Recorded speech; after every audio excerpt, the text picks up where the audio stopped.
आदमी दहशत में ठिठक गया क्योंकि होटल का झूमर अचानक अपने आप घूमने लगा। वह उठकर देखने ही वाला था कि झूमर सीधा उसके सिर पर आ गिरा। शुक्र है उसकी फुर्ती का, वरना वह वहीं खत्म हो जाता। लेकिन अगला दृश्य और भी हैरान कर देने वाला था।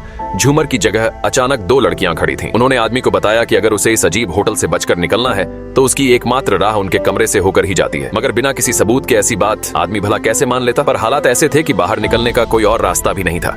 आदमी पागलों की तरह पूरे होटल में ढूंढने लगा, लेकिन उसे कुछ नहीं मिला। तभी एक अलमारी के पीछे उसे एक अजीब सा सुरंगनुमा रास्ता दिखाई दिया, जिसके अंदर की उछलती कुचलती टेंटेकल्स उसे किसी जीवित प्राणी की आंतों जैसी लग रही थीं। यह देखकर वह सन्न रह गया और तभी उसे एहसास हुआ होटल तो लगातार सिकुड़ता जा रहा है। जान बचाने के लिए उसने हिम्मत जुटाई और उस डरावनी सुरंग में घुस गया। कुछ दूर रेंगने के बाद उसे सामने हल्की सी रोशनी नजर आई।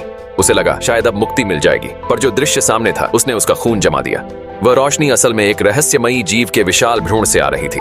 आदमी ने घबराकर धीरे से उसे छूने की कोशिश की और भीतर का जीव धीरे धीरे उसकी ओर बढ़ने लगा। आदमी ने डर के बावजूद उस पर 2 हल्की थपकियां मारी और उस पल जीव ने अपनी असली शक्ल दिखा दी। असल में पूरा होटल लगातार इसलिए सिकुड़ रहा था क्योंकि यह इमारत उसी भ्रूण के पोषण के लिए धीरे धीरे निचोड़ी जा रही थी। जिस तरह जीव बढ़ रहा था, होटल की दीवारें उतनी ही तेजी से दबती सिमटती जा रही थीं।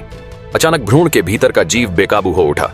सुरंग भी तेजी से सिमटने लगी। असल वजह यह थी कि बाकी कमरों के बाशिंदे भी बचने की कोशिश में यहाँ घुस आए थे, लेकिन इस खून मांस से बनी सुरंग को देखकर डरने के बजाय वे अजीब सा भक्ति भाव लिए घुटनों पर बैठ गए। प्रार्थना खत्म होते ही वे आसपास की टेंटेकल्स को बेरहमी से रौंदने लगे, जिससे भीतर का जीव तड़पने लगा। स्थिति बिगड़ती देख आदमी ने एक ऐसा फैसला ले लिया जो उसके पुरखों की आत्माएं भी सुनकर कांप जाएं। उसने पूरी ताकत लगाकर सीधे भ्रूण के भीतर छलांग लगा दी। पर हैरानी की बात, वह मरा नहीं। वह खुद को एक गहरे अनंत सागर के बीच खड़ा पाया और तभी सच्चाई सामने आई। वह रहस्यमयी जीव वास्तव में एक थुल्हू था। थुल्हू ने उसके चारों ओर 2 चक्कर लगाए और फिर उसे अपने साथ रोशनी की ओर ले जाने लगा।